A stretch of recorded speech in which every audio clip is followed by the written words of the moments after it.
예수님께서 이 땅에 오신 것은 우리를 죄에서 구원하러 오셨습니다. 우리를 구원하려면 먼저 죄 문제를 해결해야 돼요. 죄 있는 상태에서 우리를 구원할 수는 없습니다. 그래서 예수님께서는 아버지의 뜻을 따라서 세상 죄를 지고 십자가에서 죽으셨습니다. 그분이 죽음으로써 인류의 죄가 대속되셨고, 그리고 죽은 자 가운데서 3일 만에 부활하심으로 이제 생명길을 여셨습니다. 사망에서 이제 생명으로 살아서 나올 수 있는 그 길을 여신 거죠. 다른 말로 천국 길을 여셨다. 하나님과 우리 사이에 잿담이 가로막혀 있었는데 그 잿담이 무너졌다. 예수님이 십자가에 운명하실 때 성소와 지성소 사이에 가로막혀 있던 휘장이 찢어졌습니다. 그 휘장은 예수님의 육체라고 했는데 예수님의 육체의 죄를, 세상 죄를 지고 십자가에 죽는 그 순간에 그 잿담이 무너진 거죠. 그래서 우리가 이제 하나님 아버지께 예수 그리스도를 통하여 이제 하나님께 나아갈 수 있는 길이 열린 거, 천국문이 열린 것이죠. 하나님의 은혜의 보좌 앞으로 갈 수 있는 길. 그래서 예수님은 내가 길이요 진리요 생명이다. 나로 말미암지 않고는 아무도 내 아버지께 올 수가 없다.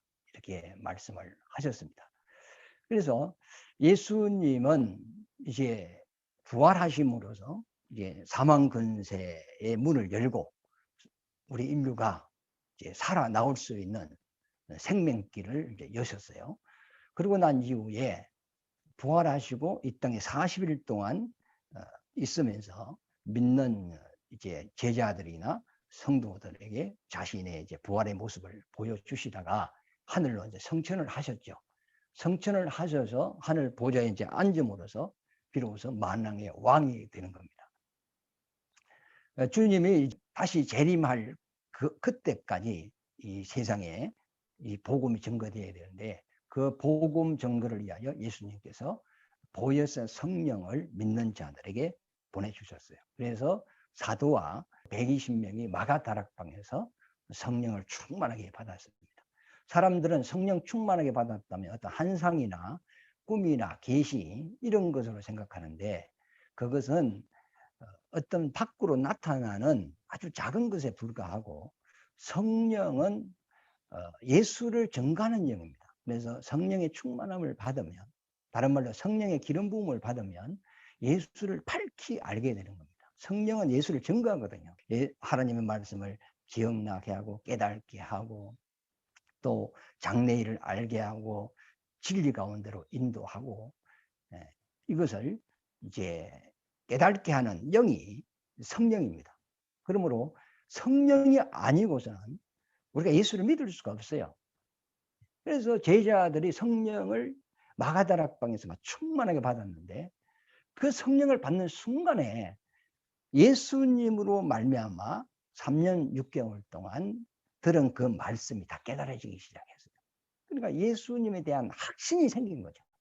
뜨거움이 생긴 거예요. 그래서 그들이 밖으로 튀어나가서 예수는 그리스도이시다 하면서 복음을 선포하게 되는 거죠.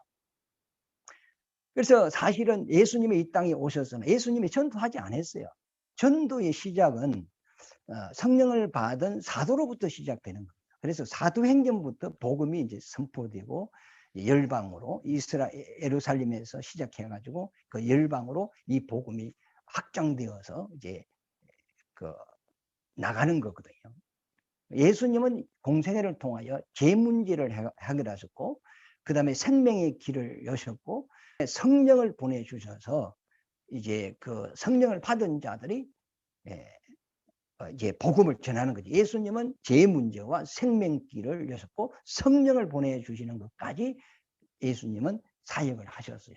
그리고 복음 선포하는 것은 성령을 받은 제자들, 예수 믿는 사람들이 복음을 선포하게 되었는데 그것이 사도행전부터 이제 시작이 되는 겁니다. 요한복음 14장 12절 말씀에 보면 예수님께서 제자들에게 말씀하시기를 나를 믿는 자는 나의 하는 일도 할 것이요 나보다 더 큰 일도 하리라 그랬어요.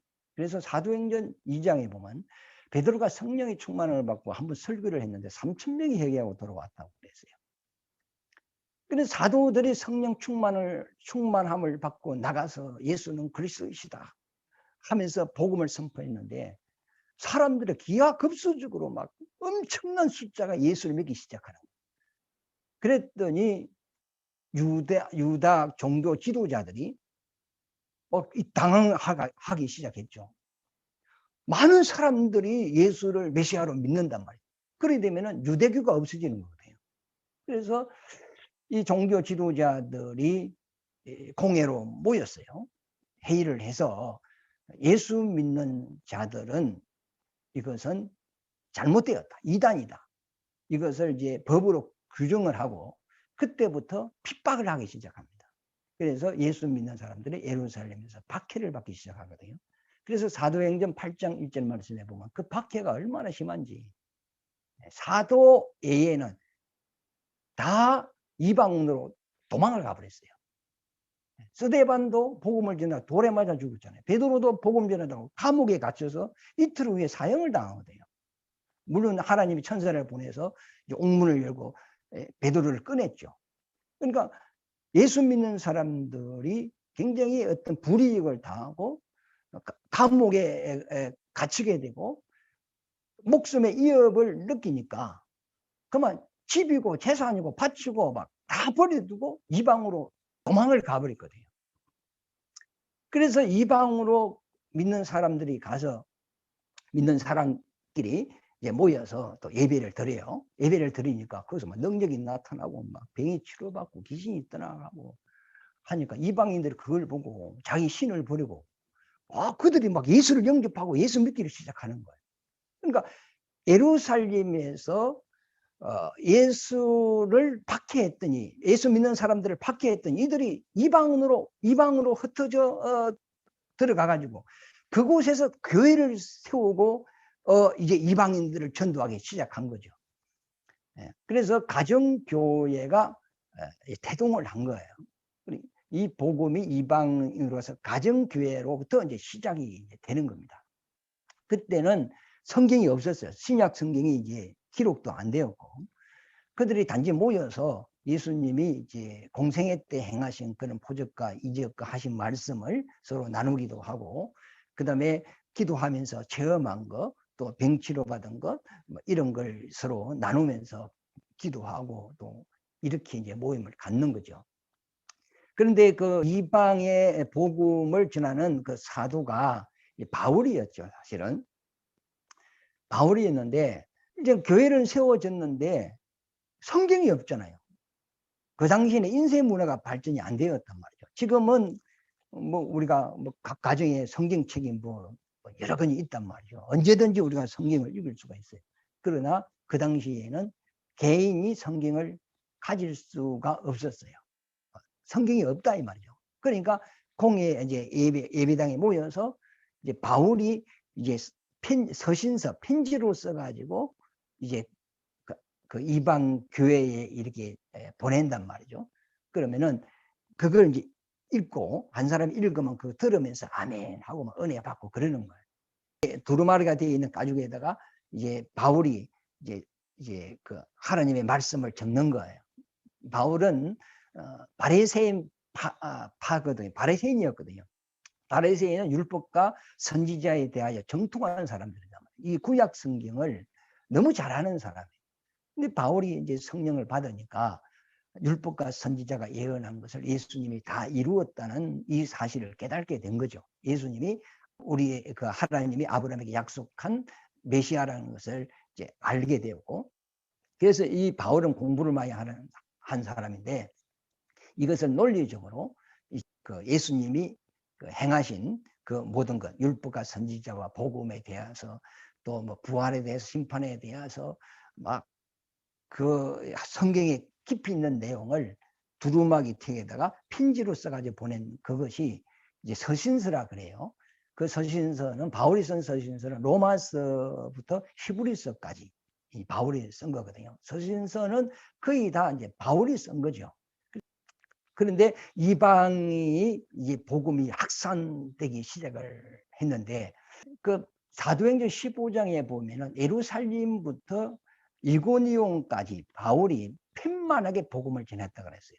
그러니까 아시아 쪽에 복음을 정말로 교회를 세워가면서 복음을 이제 전했죠. 그래서 많은 사람들이 이제 주께로 들어오고 또 성경도 깊이 있는 내용을 또 바울로 통하여 배우기도 하고 이제 그렇게 했습니다. 그리고 바울이 각 교회로 순회하면서 그들에게 다시 말씀을 가르치고 견고하게 세우고 이제 믿음을 굳게 이제 세우고 이런 역할을 했어요. 그런데 이 바울이 로마 교회에 대하여 이제 소문을 듣습니다. 근데 로마 교회는 그 당시 제국이었어요. 제국이니까 소수민족들이 그 나라에 다 들어가 있는 거예요. 그 당시에는 모든 길은 로마로 이렇게 이제 그런 말이 있어요. 로마로 통한다. 정치도, 경제도, 문화도, 군사도 그 모든 중심지가 로마에 있거든요. 지금으로 말할 것 같은 미국 같은 나라죠. 세계의 세계의 중심 어떤 그 구심점을 이루고 있는 어떤 그런 나라였단 말이죠. 그런데 그 로마 교회 안에는 로마 시민 중에 예수 믿는 사람도 들어와 있고 예루살렘에 박해가 있을 때 예수 믿는 유대인들이 로마로 가장 많이 그쪽으로 들어갔단 말이죠. 왜 그러냐면 로마에 돈이 가장 많으니까. 우리나라도 서울에 돈이 가장 많잖아요. 부자가 가장 많아요. 이와 마찬가지로 이스라엘 박해받은 사람들 그쪽으로 들어가. 그러니까 유대인 중에 예수 믿는 사람이 로마 교회에 있을 것이고 로마의 본토인도 예수 믿는 사람이 교회에 들어와 있고 그 다음에 소수민족들도 예수 믿는 사람들이 그 로마 교회에 들어와 있어요. 그러니까 다양한 민족, 언어도 다르고 종교도 다르고 문화도 다른 사람들이 예수를 믿고 모여 있는 곳이 이 로마 교회단 말이죠. 그래서 로마 교회는 상당한 그 문제들이 많았어요. 그리고 로마 교회를 지도하는 그런 어떤 지도자도 없었고 단지 교회가 형성되어 있고 제사함과 구원에 대한 신앙의 초보에 대한 내용으로 그들은 은혜를 받고 있는 실정이었단 말이죠.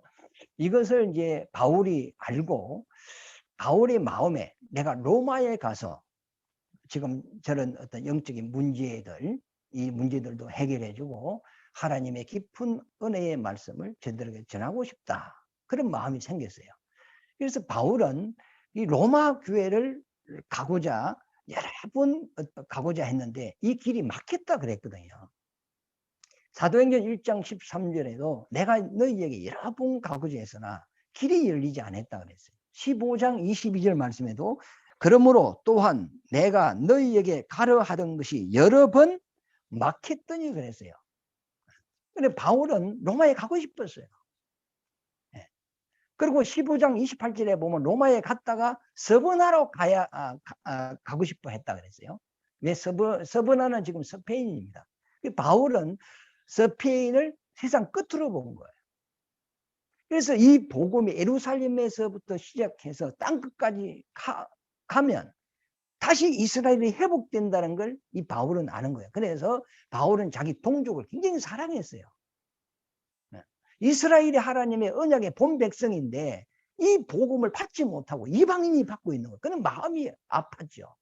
내 백성도 구원받고 내 백성도 주님을 영접해야 되는데 하나님의 경륜으로 보면은 메시아가 이스라엘에 왔으나 이 복음은 이방인에게 먼저 준다는 그 하나님의 경륜을 아는 이 바울이 어떻게 하든지 내가 빨리 이방의 복음을 전해서 내 백성 이스라엘도 이 구원의 은혜를 받게 하고 싶은 그런 뜨거움이 있었던 것 같아요. 그래서 로마에 가서 로마 교회의 은혜를 끼쳐가지고 그들이 나에게 성경 헌금을 주면 로마에 돈이 많으니까 부자들이 그거 다 있으니까 그 로마에 있는 부자들이 예수 믿고 은혜를 받으면 그에게 돈을 성경금을 내면 그걸 가지고 스페인에 가서 서버나로 가서 거기서 내가 교회를 세우고 복음을 전하겠다. 그런 어떤 선한 욕심 그런 생각을 가지고 내가 로마로 가야 되겠다. 지금까지 내가 아시아 이쪽에 교회를 세웠다. 아시아 7교회가 이제 나오지 않습니까? 그 교회에 바울이 다 신앙의 영향을 끼치고 이제 교회를 세워 나갔거든요. 이제는 내가 이쪽에 아시아 쪽에는 지금까지 복음을 전했고 내가 할 일을 했다. 그러나 이제 로마로 거쳐서 서바냐로 가고 싶다. 이랬는데 한번 읽어볼까요? 읽어보겠습니다. 그러므로 내가 이 일을 마치고 이 열매를 그들에게 확증한 후에 너희에게로 들렸다가 서바냐로 가리라. 내가 너희에게 나아갈 때에 그리스도의 충만한 복을 가지고 갈 줄을 아노라 그랬어요. 이거 그리스도의 충만한 복을 가지고 간다는 것은 육신적인 복 이런 이야기가 아니고 신령한 복을 하나님이 우리에게 주신 그 은혜와 그 사랑과 그 영광이 무엇인가를 정말로 내가 너희에게 말하고 싶다는 겁니다. 내가 하나님이 내게 깨닫게 주신 그 말씀을 가지고 너희에게 나가고 싶다는 거예요. 그리고 너희에게 갔다가 나가 서문화로 가겠다는 거예요. 너희가 내게 성경공을 좀 가지고 가서 내가 복음을 전하겠다는 거예요. 그런 마음으로 이 로마 교회로 바울이 가고 싶어서 여러 번 시도를 했는데 이게 막혔다는 거예요. 왜 그러냐면 로마 교회에서 바울을 초청을 하지 않는 거예요. 왜 그러냐? 바울은 그 당시 사도로 인정을 못 받은 사람이거든요. 그래서 로마서 1장 1절에 보면 바울이 이 로마서는 로마 교회에 쓴 편지인데 1장 1절에 보면 예수 그리스도의 종 바울은 사도로 부르심을 받아 하나님의 복음을 위하여 택정함을 입었으니 그랬어요. 세상에 아무도 바울을 사도라 이야기 안 해요. 그런데 바울은 자기를 로마 교회에 소개할 때 나는 이 복음을 전파하기 위하여 택정함을 입은 사도라고 자기를 소개를 한단 말이에요. 하나님이 나를 부르셨고 택하시고 나를 이방인의 사도로 보냈다는 겁니다. 그러므로 내가 사도라는 겁니다. 그렇게 소개를 하는 거죠. 그러나 로마 교회에서는 듣지도 보지도 못한 바울이 와서 하나님의 말씀을 전하고 싶다고 했을 때 받아들일 수가 없잖아요. 만약에 예루살렘에 있는 12제자 중 한 사람이 내가 로마 교회에 가고 싶다 하면 로마 교회에서는 두 손 들고 환영을 합니다. 왜? 12사도는 공인된 하나님의 제자들이니까. 예를 들어 대형 교회 목사님이 그제 어느 교회 온다더라 하면 그 교회는 막 큰 목사님이 오신다 하면서 막 새벽 기도도 하고 준비 기도도 하고 프랭카드도 걸고 포스트도 걸고 막 전도해가지고 사람 데려오고 그런 준비를 한다. 왜? 큰 목사님이 오시니까. 그런데 저 시골에 있는 5명 놓고 시골 목회하는 사람이 내가 당신의 교회에 가서 말씀을 전하고 싶소 이렇게 하면 그 교회에서 환영을 하겠어요? 초청하지도 않죠. 바울 속에는 하나님의 말씀이 있어요. 성령의 기름 부음이 있어요. 선지자라는 말은 나비라는 뜻인데 부글부글이라는 거예요. 그러니까 이걸 전하지 않으면 미치는 거예요. 그래서 바울이 그러죠. 나는 빚진 자다. 이 복음을 전하지 않으면 내게 하가 있다 그러거든요. 그래서 로마에 가서 하나님의 이 깊은 그 은혜의 말씀을 복된 말씀을 전하고 싶은데 로마 교회에서 초청을 하지 않는 거예요. 왜? 바울은 사도도 아니고 옛날에 뭐 예수 믿는 사람 핍박하는 사람이었고 저 이방 쪽에 가가지고 복음을 전했다는 말은 들었는데 바울의 이름이 큰 영향을 그 당시 끼치지 못했단 말이에요. 지금도 이제 교회에서 담임 목사를 초빙할 때 성경적 기준은 그 사람에게 성령의 기름 부음이 있느냐, 그 하나님의 말씀이 있느냐, 그게 기준이 돼야 되거든요. 구약에 보면은 제사장이라 할지라도 그 속에 하나님의 율법이 없으면 그런 제사장이 아니라 그랬어요. 이 세상에 아무리 훌륭한 그 인격을 가진 그런 사람이라 할지라도 그 속에 하나님의 말씀이 없다면 하나님의 종이 아니라. 예모적으로 우리가 배워야 되고 뭐 학위도 있어야 되고 배경도 있어야 되고 그게 필요해요. 그러나 그 모든 것을 다 갖추었다 할지라도 그 사람 속에 하나님의 말씀이 없다면 하나님 종이 아니죠. 교인들은 교회에 오면 하나님 말씀 들으러 오는 거예요. 그래서 성경적으로 봐서는 그 목사가 성령의 기름 부음이 있느냐, 그 속에 하나님의 말씀이 있느냐, 그게 기준이거든요. 그 다음에 이제 그 사람 인품도 보고 학력도 보고 학위도 보고 배경도 보고 이제 이렇게 돼야 되는 거죠. 고린도전서 1장에 보면은 하나님의 부르심을 보라 그랬어요. 지혜로운 자보다 미련한 자를 하나님이 택하였고, 강한 자보다 약한 자를 택하였고, 문벌 있는 자보다 없는 자를 택하였어요. 그 이유가 뭐죠? 아무도 자기를 자랑하지 못하게 하려 함이라 그랬어요. 배운 사람이 많으면 하나님의 말씀을 안 내놓고 자기가 가지고 있는 지식을 먼저 내놓는다는 거예요. 그러니까 하나님이 쓰고 싶어도 못 쓰는 거거든요. 그래서 바울이라는 사람은 그랬어요. 지금까지는 내가 이 땅에서 모든 지식을 가지고 살았다. 그러나 진리를 알고 난 이후에 지금까지 내게 유익하던 모든 것은 배설물같이 버렸다 그래요. 구죽물같이, 똥같이, 쓰레기같이 다 버렸다는 겁니다. 사람의 말을 하지 않겠다는 거죠. 십자가에는 내가 말을 하지 않겠다. 그러니까 그 말이 뭐죠? 주 예수 그리스도 외에는 내가 말하지 않겠다. 그래서 바울이 참 여러 번 시도를 해도 안 돼요. 그래서 바울이 이제 깨달은 거예요. 아, 이 사람들이 나를 인정하지 않는 거구나. 그러면 내가 로마 교회로부터 인정을 받으려면 그럼 내가 예루살렘에 있는 사도들을 찾아가야 됩니다. 그래서 사도행전 15장하고 21장에 보면은 바울이 예루살렘에 있는 사도들을 찾아갑니다. 베드로를 만나러 가고 야고보를 만나러 갑니다. 만나러 가서 바울이 하나님으로부터 부름을 받고 이방에 가서 복음을 전하고 이제 많은 사람을 이제 전도하고 구원하는 그 사역에 대하여 이제 사도들에게 이야기를 합니다. 그래서 사도들이 모여서 바울의 그 말을 듣고 그들이 결정하기를, 그러면 이 바울이 전하는 말씀이나 우리가 전하는 말씀이나 똑같다는 거예요. 그리고 바울이 전할 때 그 나타나는 그 능력이나 이 12 제자가 몸에서 나타나는 능력이랑 똑같단 말이죠. 그러므로 바울을 인정하게 되거든요. 예루살렘 사도의 어떤 회의에서 바울을 이방 사도로 인정을 하게 됩니다. 그러니까 이제는 바울이 복음을 전하는 데 있어서 이 장애가 없어지는 거예요. 그러니까 사람은 예물을 본다는 거죠. 1절을 다시 한번 읽어보겠습니다.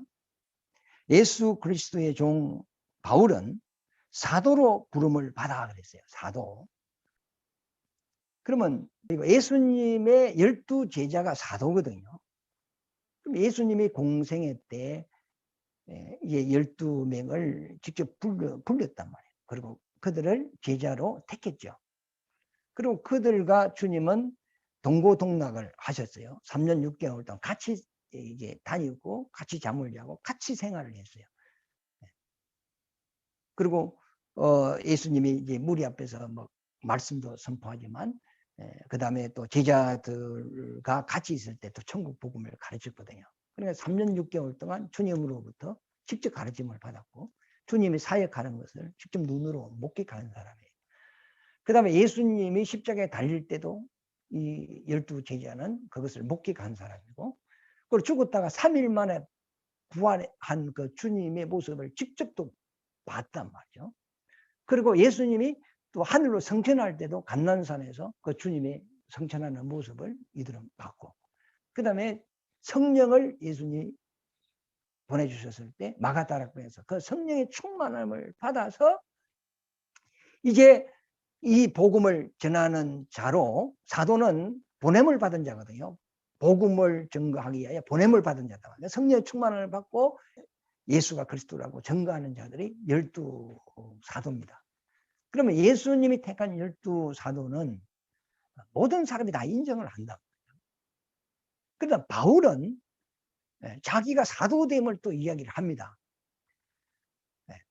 바울은 예수님이 이 땅에 공생애로 역사하실 때 예수를 믿지 않았어요. 따르지도 않고 예수를 몰랐어요. 그러나 나중에 이제 임금으로부터 다메섹에 있는 그 예수 믿는 사람들을 결박하기 위하여 왕으로부터 어떤 그 명을 받고 군사를 이끌고 예수 믿는 사람을 붙잡으러 이제 가다가 그 다메섹 도상에서 갑자기 이제 주님의 음성을 듣게 되는 거죠. 갑자기 다메섹 도상으로 가는데 빛이 하늘에서 싹 비치는 거예요. 그러면서 음성이 들리는 거예요. 사울아, 사울아, 내가 어찌 나를 핍박하느냐. 이런 음성이 들려요. 바울의 한상과 한청이 이제 빛을 눈으로 보고 귀로는 주님의 음성을 듣는 거죠. 너가 어찌하여 나를 핍박하느냐. 그래서 바울이 누구십니까? 했어요. 나는 너가 핍박하는 나사렛 예수다.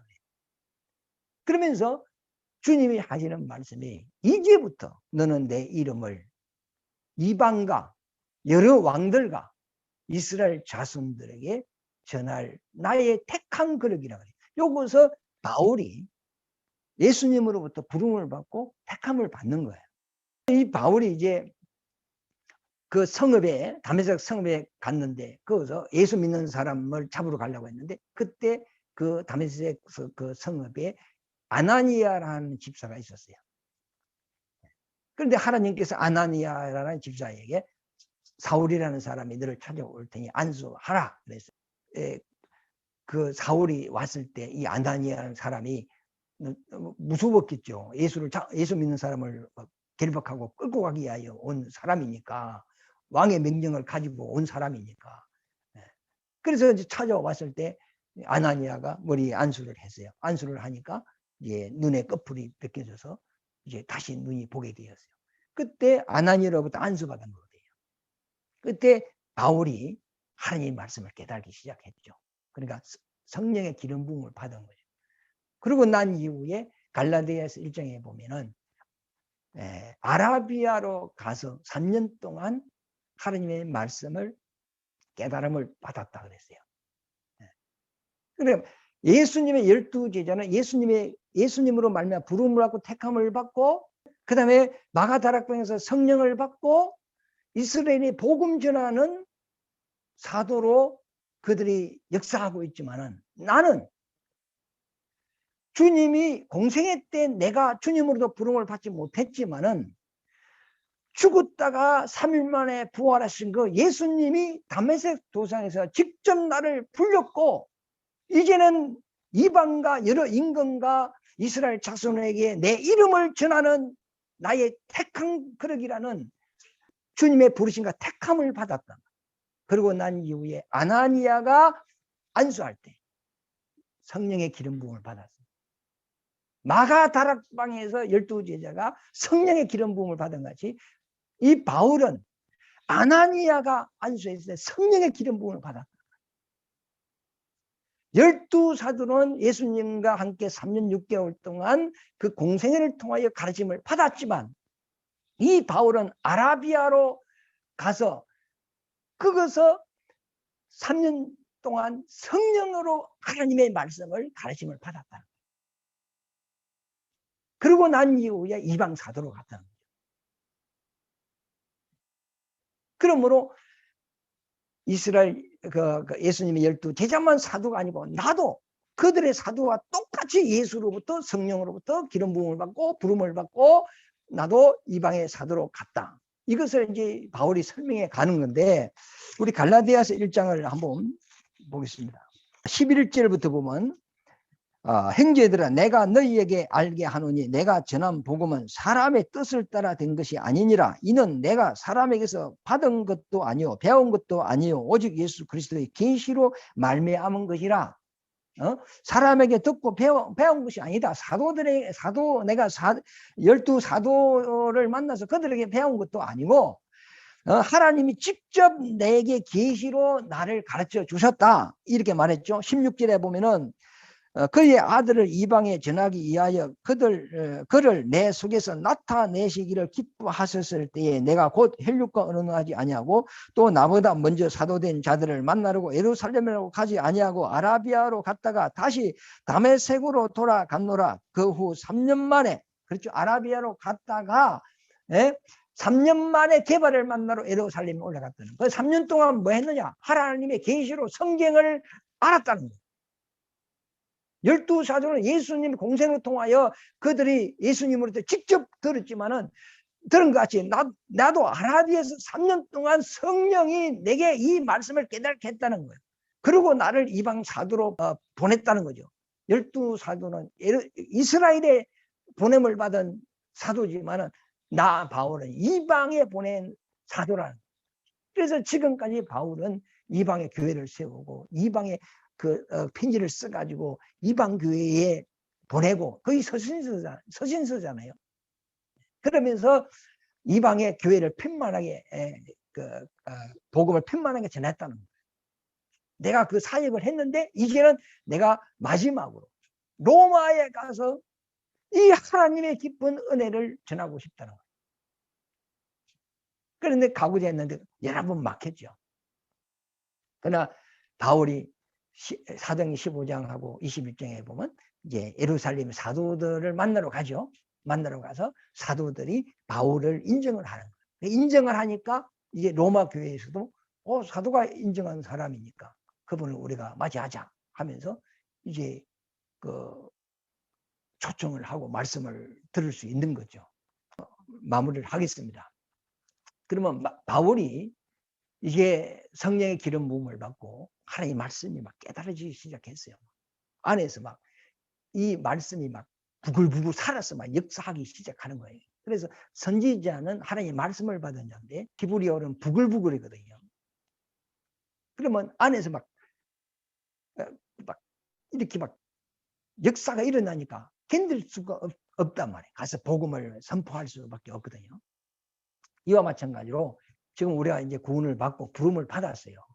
그러면 우리는 우리 속에서 정말 뭐가 부글부글 해야 될 거 아닙니까? 전도하고 싶은 생각이 부글부글 해야 되고 하나님의 뜻대로 살고 싶은 생각이 부글부글하고 우리가 정말 하나님의 아들로서 자녀로서 신앙인으로서 하나님 앞에 어떻게 살아야 되겠다는 것, 이런 생각들이 우리 속에서 많이 있어야 된다.